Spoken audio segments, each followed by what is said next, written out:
Quand on aime quelqu'un, quand on aime vraiment quelqu'un et que cette personne nous aime en retour, alors il y a un équilibre.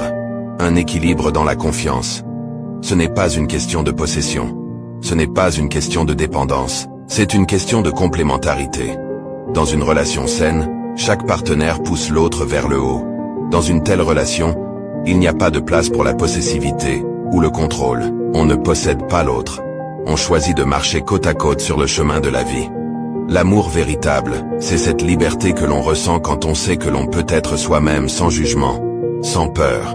C'est cette tranquillité d'esprit que l'on ressent quand on sait que l'on est aimé pour ce que l'on est, et non pour ce que l'on pourrait ou devrait être, non pas parce que l'on craint de perdre l'autre, mais parce que l'on veut être digne de cet amour. Alors, si tu es dans une relation où tu te sens aimé, respecté et valorisé, où tu as l'espace pour grandir et être toi-même, sache que tu as trouvé quelque chose de précieux. Ne le prends pas pour acquis. Nourris-le, chéris-le, et surtout laisse-le être libre.